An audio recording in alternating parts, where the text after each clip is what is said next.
He pecado. Y lo que hice fue deliberado. No fue un descuido, ni una palabra dicha con ira. Fue una elección fría, silenciosa, escondida de los ojos de mi propia hija. En el papel que dejé para cuando me vaya, aquel que debería garantizar la continuidad de mi familia, escribí el nombre de un hombre que ella jamás conoció, y dejé el de ella fuera. Sí, renegué a mi propia hija en el testamento. Di todo lo que tengo a otro hombre. Y aun sabiendo el peso que eso conlleva, aun temiendo el juicio de Dios y de los hombres, parte de mí siente que hice lo correcto. Oh, tal vez, que hice justicia. Aún no lo sé con certeza. Solo sé que está hecho. Mi nombre es Isabel Cornejo, tengo 79 años y vivo en Zacatecas, México. He vivido en esta misma casa por más de 50 años. Ella tiene paredes gruesas, ventanas antiguas de madera oscura, y un portón que cruje cada vez que alguien entra. Aquí dentro, el tiempo parece correr de manera diferente. La luz entra por las rendijas con delicadeza, los olores se mezclan con recuerdos antiguos, café colado en filtro de tela, el perfume de lavanda de mi madre, el cuero viejo de los sillones de la sala de estar. Es una casa silenciosa, como yo me he vuelto. Viuda desde hace 36 años, madre de una única hija, abuela ausente de 2 niños que raramente me visitan. Visto ropas discretas, voy a misa todos los domingos, enciendo mis velas para Nuestra Señora de Guadalupe y hablo poco. Para todos, soy una señora tranquila, piadosa, que vive sus últimos años en paz. Pero por dentro, cargo un torbellino. Cuando era joven, fui criada en una familia tradicional, donde el pecado parecía vivir en los detalles. Una falda por encima de la rodilla, una sonrisa más prolongada para el joven de la tienda de abarrotes, una duda siquiera sobre la misa del domingo, todo era juzgado con miradas severas y oraciones murmuradas.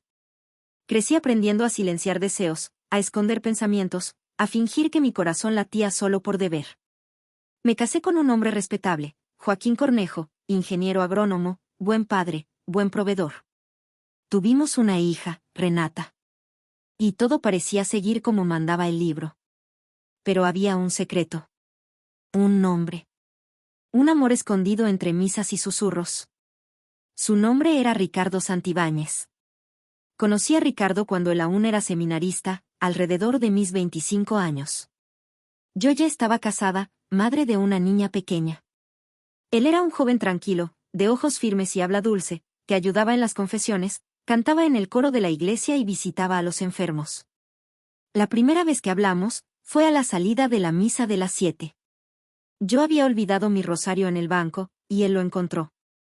Me lo extendió con una sonrisa y dijo, no se pierde lo que está entregado a Dios. Eso se quedó en mi cabeza por días. A partir de ahí, comenzaron las miradas, las palabras intercambiadas en los pasillos de la iglesia, los encuentros cada vez más largos entre un consejo y otro. Todo era muy sutil, pero dentro de mí era como si algo dormido hubiera despertado. Un tipo de vida que nunca supe que deseaba. Cuando él dejó el seminario, poco tiempo después, me envió una carta. Decía que ya no era digno de la sotana, que su corazón se había rendido, y que partía a la capital para estudiar derecho. Guardé esa carta por décadas. En los años siguientes, mantuvimos contacto discreto. Él nunca se casó. Nunca pidió nada. Y siempre estuvo cerca, entre líneas de mi vida, en las llamadas esporádicas, en las visitas rápidas con excusas banales. Cuando Joaquín murió, pensé que finalmente podríamos estar juntos, pero Ricardo ya se había sumergido en la vida pública. Se volvió diputado, luego secretario del gobierno estatal. No podía aparecer a mi lado, y yo ya no tenía fuerzas para enfrentar lo que dirían. Aún así, él me escribía, me escuchaba, me hacía sentir viva. Mi hija, por otro lado, se volvió alguien que apenas reconozco. Fría, práctica, distante. Creció con todo, estudió en el extranjero, se casó con un abogado que vive más en los tribunales que con los hijos. En los últimos años, sus visitas se volvieron cada vez más cortas, cada vez más interesadas. Siempre preguntando sobre documentos, sobre la casa, sobre los bienes. Mamá, es mejor que ya dejes todo organizado, para cuando llegue la hora. Mamá, esa propiedad sin uso solo da gastos. Mamá, estás olvidando las cosas. Y yo, escuchando eso con el corazón apretado, comencé a darme cuenta de que ya no me veían como madre, sino como una responsabilidad administrativa, una carga de lujo. Un patrimonio esperando a ser repartido. Fue una tarde lluviosa, hace 2 años, cuando todo cambió de verdad. Ella vino a visitarme, trajo flores, algo que nunca hacía, y después del café me dijo, con la mayor naturalidad del mundo, estamos viendo unos lugares muy buenos para que te quedes, mamá. Un residencial, ¿sabes?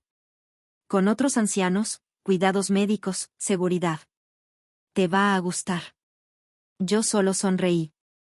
Por dentro, la sangre se heló.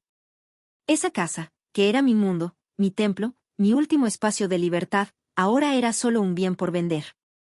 Allí, me senté sola al borde de la cama, mirando al espejo que heredé de mi abuela, y tomé mi decisión. Si era para dejar todo, que fuera para alguien que siempre me amó en silencio. Que nunca pidió, pero que me dio lo que más faltó, presencia. Reescribí el testamento con un abogado diferente.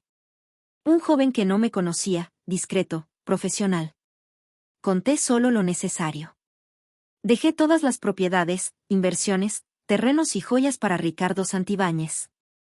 Incluí una cláusula para una fundación religiosa local, como forma de caridad y reconciliación con mi conciencia. Y guardé el documento en un sobresellado, dentro de la caja fuerte, con instrucciones de que solo se leyera después de mi muerte. Nunca hablé de eso con mi hija. Nunca lo comenté con nadie. Pero todas las noches, arrodillada al lado de la cama, comencé a rezar con más fervor. Pidiendo perdón. Pidiendo orientación. Pidiendo tiempo para que yo misma pudiera entender lo que había hecho. Y fue en ese silencio, en ese remordimiento que me corroía, que decidí que ya no podía guardar este secreto solo para mí.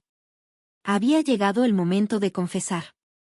A partir del momento en que escondí ese sobre en la caja fuerte, me di cuenta de que mi alma se había vuelto pesada. Era como si una nube me siguiera por toda la casa, silenciosa, pero siempre presente. Ya no dormía como antes. Cerraba los ojos y veía la cara de mi hija cuando lo descubriera todo. A veces imaginaba lágrimas. Otras veces, rabia. En algunos sueños, ella destruía todo en mi sala, rompía los jarrones antiguos, rasgaba los retratos, pateaba las sillas, como si todo aquello fuera más que bienes, como si fueran símbolos de mi traición. En otros sueños, ella simplemente se callaba. No decía una palabra. Y eso dolía más. La culpa no apareció de repente, sino que se fue acumulando como polvo en las rendijas del alma. Primero vino el silencio, luego la duda, hasta volverse angustia. Comencé a evitar mirar a los ojos del espejo. Mi rosario se gastó de tanto ser apretado en las madrugadas en que mi corazón se aceleraba sin motivo. Leía los salmos en voz baja, pedía perdón con palabras que a veces yo misma no comprendía. Porque, en el fondo, no sabía si había pecado por rencor, por venganza o por amor. Y ese era mi mayor tormento. Ricardo nunca supo lo que hice. Ni siquiera lo sospechaba. Seguía llamando de vez en cuando, preguntando si necesitaba algo, comentando sobre sus visitas a las comunidades pobres, o sobre sus problemas de salud, que se iban agravando. Una vez llegó a decirme, Isabel, si yo me voy antes que tú, que Dios nos perdone por todo lo que vivimos sin vivir. Yo sonreí, pero por dentro me dolió. Porque él era el último vestigio de la mujer que fui en secreto. Y si él moría sin saberlo, mi culpa quizás se transformaría en arrepentimiento eterno. Pero lo peor, padre, lo que más me consumía, era el hecho de no haberle dicho nada a Renata. Nunca le expliqué la distancia entre nosotras. Nunca hablé de la soledad que me consumía cuando, aún joven, ella prefería la compañía de otras familias, de amigas ricas, de profesores que elogiaban su razonamiento. Nunca conté que intenté acercarme, pero ella siempre me veía como una obligación. Nunca como una elección. Tal vez ella también cargó resentimientos que no conozco. Tal vez nos equivocamos una con la otra desde siempre. Pero hay pecados que comienzan como grietas y se vuelven abismos con el tiempo. Recuerdo con nitidez un domingo cualquiera, después de la misa. Estábamos en la plaza, bajo el sol tibio de finales de la mañana. Yo había preparado un pequeño picnic, con las cosas que a ella le gustaban cuando era niña, pan dulce con crema, jugo de naranja recién exprimido, y esas galletitas con mantequilla en forma de estrella. Extendí todo sobre la toalla de flores y esperé. Ella llegó con los niños y el marido, habló rápido por teléfono, se sentó por 5 minutos, comió una galleta, y dijo, «Mamá, me tengo que ir. Tenemos un almuerzo con los socios de Hugo». Tomó sus cosas y se fue.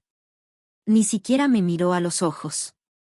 Allí entendí que mi tiempo con ella ya había terminado. Y que quizás nunca había comenzado de verdad. Fue ese día que caminé hasta la capilla de San Judas Tadeo, allí cerca de la plaza.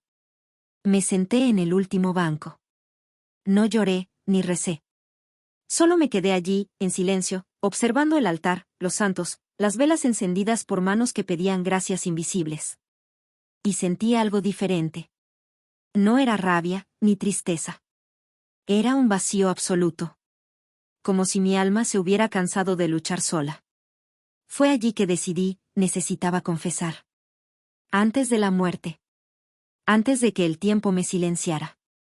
Antes de que mi pecado fuera enterrado conmigo. Volví a casa con un peso nuevo, pero también con una especie de dirección. Pasé la semana organizando mis documentos, separando cartas antiguas, rompiendo papeles que guardaban dolores innecesarios. Abrí la cajita de plata donde guardo retratos. Me detuve en una foto de juventud, mía y de Ricardo, tomada por casualidad en un retiro espiritual. Estábamos al fondo, desenfocados, casi invisibles. Pero mi mirada buscaba la de él. Y la de él, incluso lejos, me encontraba. Guardé esa foto dentro de la Biblia, como un recordatorio de que mi historia, aunque equivocada, fue real. Programé mi confesión para el viernes siguiente. Elegí la parroquia de Nuestra Señora de los Remedios. Una iglesia donde pocas personas me conocían, donde podría hablar sin miedo a ser reconocida. Salí temprano de casa, con el rosario en el bolsillo y un nudo en la garganta. La ciudad aún despertaba. El aire era fresco, el cielo limpio. Caminé despacio, sintiendo cada paso como un compás de despedida. Entré por el lateral, como siempre lo hice, y me arrodillé cerca de la imagen de la Virgen. Recé un Padre Nuestro y 3 Avemarías, pero mi mente ya estaba en lo que vendría después. Cuando llegó mi turno, respiré hondo. Entré al confesionario con las manos heladas, el corazón acelerado. Del otro lado, escuché la voz del Padre, calmada, firme, acogedora. «Hija, Dios está aquí. Puedes hablar». Cerré los ojos. Mi boca se abrió lentamente. Y finalmente, después de tantos años, las palabras salieron. «Padre, vengo aquí a confesar algo que no concierne solo a mí. Es sobre mi hija. Y sobre el hombre que fue el gran amor de mi vida. Cometí un pecado. O muchos. Depende de cómo usted lo mire. Dejé a mi hija fuera del testamento. Y dejé todo, para ese hombre. Él fue seminarista. Lo amé por más de 40 años. Y nunca se lo conté a nadie. Ni a él. Ni a ella. Mis manos temblaban. El confesionario parecía más pequeño de lo que era. Sentí la madera húmeda, el olor a incienso, mi propia respiración entrecortada. Continué, sin parar. Conté sobre la frialdad de Renata, sobre sus intereses, sobre el desprecio disfrazado de cuidado. Conté sobre Ricardo, sobre los años de silencio, las cartas, los encuentros breves.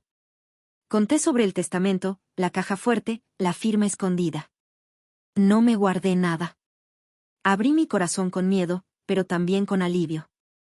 Del otro lado, el padre escuchaba en silencio. Hasta que, después de un largo momento, habló: «Hija, lo que carga en el pecho es más que pecado. Es dolor. Es amor que nunca fue confesado. Es ausencia de perdón. Y es eso lo que necesita buscar. No puedo decir que lo que hizo estuvo bien. Tampoco puedo condenarla. Pero puedo recordarle que Dios es Padre, y un padre escucha antes de juzgar. Su penitencia será el camino de la verdad. Aún tiene tiempo. Dígale a su hija lo que siente. Dígale al hombre lo que hizo. Rece por ambos. Y rece por sí misma. 3 rosarios al día, durante 9 días. En honor a la Virgen de los Dolores». Salí del confesionario con los ojos rojos y las piernas débiles. Pero algo en mí había cambiado. La verdad ya no estaba solo dentro de mí. Estaba ante Dios. Y Él lo sabía todo. Recuerdo con claridad el sonido de mis propios pasos cuando salí del confesionario. No sé cuánto tiempo estuve allí dentro. Quizás minutos. Quizás una eternidad. Pero salí con el alma temblorosa. El aire parecía más ligero, pero el cuerpo, pesado, exhausto, como si cada célula mía hubiera gritado por dentro. Me senté en el último banco de la iglesia. Las manos apretaban el rosario con fuerza, como si necesitaran algo palpable para no desmoronarse. Respiré hondo. El olor a cera derretida y madera antigua me envolvía, como un abrazo de siglos. La iglesia estaba casi vacía. Solo una señora encendía una vela en el altar de San José. Yo allí, sentada, con la cabeza baja, como quien acaba de renacer, o de morir un poco. Mi confesión no fue suave. Abrí mi corazón como quien rasga una carta antigua, escrita con tinta oscura, manchada de tiempo y secretos. No escondí nada. Le conté al padre todo. Los recuerdos escondidos, los encuentros breves con Ricardo, el vacío en el matrimonio, el distanciamiento creciente con mi hija, el cambio en el testamento, el dolor de ser vista como un número, como una suma por dividir entre herederos apresurados. Y más que eso, confesé el resentimiento. Porque sí, padre. Guardé rencores. Alimenté resentimientos que fueron creciendo silenciosamente, como moho en el fondo del alma. Y el nombre que escribí en el testamento, el nombre que dejé como heredero de todo lo que construí, fue el nombre que un día me hizo sentir viva, mientras mi propia hija me hacía sentir invisible. Recuerdo la voz del padre. Firme, pero sin dureza. Me escuchó con atención, sin interrumpir. Del otro lado de la rejilla, no vi su rostro, pero sentí su presencia. Cuando terminé de hablar, hubo un silencio largo. Tan largo que comencé a pensar que se había ido, o que el impacto de mi confesión lo había dejado sin palabras. Pero entonces, respiró hondo y comenzó a hablar. Hija, está ante Dios, y Él la ha escuchado. Lo que usted hizo no es leve. Pero tampoco es irreparable. Dios no nos abandona por nuestros errores, sino que nos invita a reconocerlos, a aprender de ellos y a buscar reconciliación, aunque duela. El pecado, en este caso, no está solo en la decisión que tomó, sino en la ausencia de diálogo, en la dureza que creó entre usted y su hija. Y también en la manera como cerró el corazón a la posibilidad de reconciliación. Sus palabras cortaban hondo, pero sin crueldad. Era como si cada frase fuera una lámina fina, quirúrgica, quitando los excesos del dolor, revelando la herida por completo. Usted escribió el nombre de un hombre en lugar de su hija. Y ese nombre representa más que un amor prohibido. Representa todo lo que no vivió, todo lo que escondió, todo lo que silenció. Tal vez él merezca su gratitud, su ternura, su memoria. Pero su hija aún está viva. Y aún hay tiempo para hablar con ella. Aún hay tiempo para que, aunque ella no lo comprenda, usted diga la verdad. El silencio es el suelo donde crecen los juicios. La verdad es el suelo donde germina el perdón, aunque lleve tiempo. Me quedé en silencio. Las lágrimas caían sin esfuerzo. Como si hubieran esperado décadas para finalmente ser derramadas. Usted pregunta si pecó por amor o por venganza. Le respondo, pecó por dolor. Y el dolor, cuando no se entrega a Dios, nos lleva a elegir atajos que parecen justos, pero que esconden trampas. Aún tiene días, hija. Úselos. No para deshacer el pasado, sino para preparar un futuro con menos peso. Escriba una carta para su hija, si no puede hablar. Hable con ese hombre. Y pida a Dios que conduzca cada palabra. Su penitencia será un compromiso. 3 rosarios por día, durante 9 días. Cada día por una intención, su hija, su difunto esposo, el hombre que amó, y usted misma. En los días siguientes, rece por todos aquellos que, como usted, cargan amores ocultos y culpas dormidas. Rece por aquellos que tienen miedo de contar la verdad. Su voz se volvió más suave, como si quisiera acunarme. Y, por último, hija. Dios no es un juez que solo espera el error. Es un padre que espera el regreso. Vuelva con su hija. No espere a que el tiempo termine para que ella lo descubra sola. Dele la oportunidad de escucharla. Aunque duela. El dolor de la verdad es menor que el dolor del abandono. Esas palabras se quedaron conmigo. Salí de la iglesia sin mirar a nadie. Caminé de regreso a casa sintiendo que algo en mí había sido reordenado. Como si los muebles internos de mi alma hubieran sido movidos, como si las cortinas antes cerradas hubieran sido abiertas.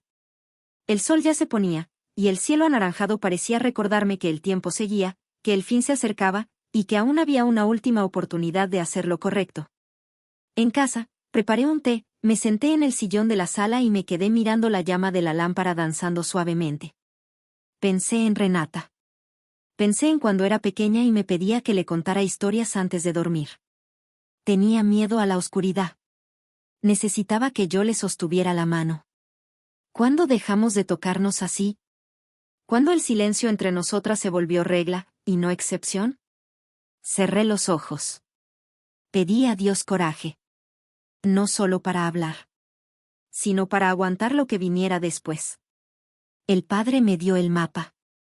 Pero el camino aún sería largo. ¿Qué hacer con ese amor antiguo, silencioso y fiel? Ricardo no sabía nada. Y ahora era yo quien le debía una explicación. No por el dinero, sino por la verdad.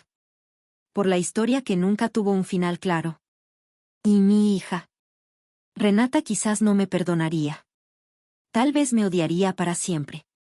Pero había llegado el momento de abrir las puertas y dejar que cada uno viera lo que hay detrás de ellas. Estaba decidida. La confesión había sido hecha. Ante Dios. Ahora, faltaba confesar ante los hombres. Y ese, tal vez, sería el verdadero desafío. Durante muchos días, la carta estuvo allí, sobre el escritorio, doblada, con mi nombre en la esquina y mi letra vacilante marcando cada línea. La reescribí 3 veces. Rompí 2. En la cuarta, cerré los ojos, respiré hondo y acepté que esa sería la versión final. No una carta perfecta, ni justa en todos los detalles, pero sincera. Escribirla fue más difícil que la propia confesión en el confesionario. Porque, a diferencia del padre, mi hija quizás jamás me ofrecería absolución. En esa carta, conté todo. Desde los primeros encuentros con Ricardo, cuando él aún usaba sotana, hasta los pequeños gestos que me mantenían viva sin que ella lo supiera.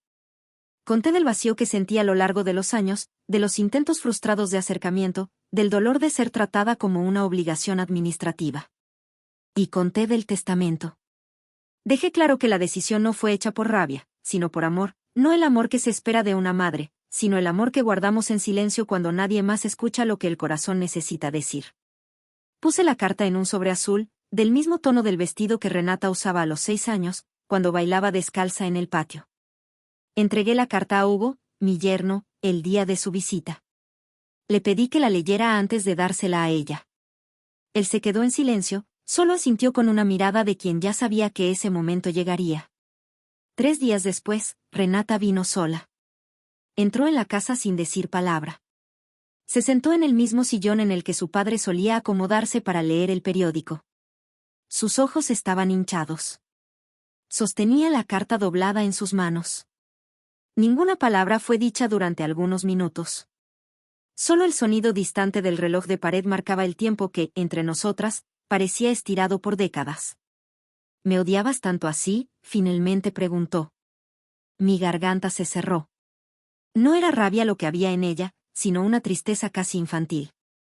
Como si, por un instante, hubiera vuelto a ser esa niña que esperaba explicaciones simples para cosas que no tenían respuesta fácil.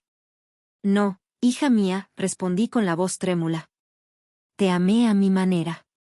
Tal vez no de la manera que necesitabas. Y tú, también me amaste como pudiste. Pero entre nosotras siempre hubo un abismo. Intenté construir puentes. Tal vez me rendí demasiado pronto. Y tal vez nunca te diste cuenta de cuánto me dolía darme cuenta de que ya no formaba parte de tu vida. Ella se quedó en silencio. Las lágrimas caían por su rostro, sin esfuerzo, como las mías cayeron en el confesionario. ¿Por qué él?, preguntó. ¿Por qué todo para él? Cerré los ojos por un momento. No para huir, sino para encontrar la respuesta correcta dentro de mí.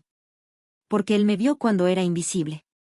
Porque nunca me pidió nada, pero siempre estuvo allí. Porque, cuando perdí el sentido de todo, él me devolvió algo de color. Sabía que no podía darle una vida entera, pero podía darle lo que me quedaba. Renata no respondió. Se levantó lentamente, caminó hasta el retrato de la familia colgado en la sala y se quedó allí quieta. Podías haber confiado en mí, murmuró. Tal vez, si me lo hubieras contado antes. ¿Me habrías escuchado?, pregunté con sinceridad, no con rencor. Ella me miró con un vacío profundo en los ojos. Sabía la respuesta, aunque no la dijera. Y, por primera vez en muchos años, bajó la cabeza ante mí. La semana siguiente, fui a visitar a Ricardo. Estaba en una clínica sencilla, con ventanas grandes y olor a lavanda en el pasillo. Usaba una manta fina sobre las piernas y leía un libro de oraciones. Cuando me vio, sonrió con un aire melancólico. Pensé que ya no vendrías más, dijo, con esa voz que siempre sonó como refugio. Me senté a su lado. Tomé su mano. Y entonces le conté. Todo. El testamento. La confesión. La reacción de mi hija. La decisión que tomé. Él me escuchó en silencio. Después rió bajito, como quien encuentra gracia donde nadie más la encontraría. Isabel, ¿por qué hiciste eso? Porque nadie nunca me cuidó como tú, Ricardo. Porque necesitaba dejarle algo a alguien que me vio por completo. Y porque, si Dios me perdona, quiero que sepas que mi amor nunca murió. Él apretó mi mano. No es el dinero lo que me conmueve, respondió. Es el reconocimiento. Me diste algo que nadie más me dio, importancia. En los días siguientes, Renata volvió a visitarme. Poco a poco. Un día trajo frutas. Al otro, se quedó para el té. Un domingo, apareció con los nietos. La herida estaba abierta, sí, pero por primera vez comenzábamos a mirarla juntas. Sin fingir que no existía. Sin maquillar el dolor. En cuanto al testamento, no lo anulé, pero le pedí al abogado que creara una cláusula que garantizara a mi hija la casa donde vivo, por si quería vivir en ella después de mi partida. Y le pedí a Ricardo que parte del dinero se destinara a obras sociales, refugios para mujeres ancianas abandonadas, centros de atención para madres solteras. Él aceptó. Y dijo que lo haría todo con discreción, sin ostentar, sin herir. Algunos pueden decir que mi historia no tuvo un final feliz. Y quizás no lo tenga. Pero tuvo verdad. Y eso, para mí, vale más que herencias o reconciliaciones completas. Confesé mi pecado. Recé mi penitencia. Fui escuchada por Dios, por mi hija, por aquel que amé. Y ahora, en los días que me quedan, puedo sentarme en esta terraza, mirar el cielo de Zacatecas y saber que no seré enterrada con el peso de un silencio. A los que me escuchan ahora, les dejo una única certeza: ningún amor que vive en la sombra es pequeño. Ninguna verdad dicha con coraje es en vano. Y ningún perdón viene sin dolor, pero el dolor de la verdad libera. No esperen a que el tiempo se acabe para decir lo que necesita ser dicho. Porque la mayor herencia que podemos dejar es la sinceridad que llevamos en el corazón. Si esta historia lo tocó de alguna manera, escriba en los comentarios desde donde está viendo esto. Que Dios bendiga su camino y su verdad.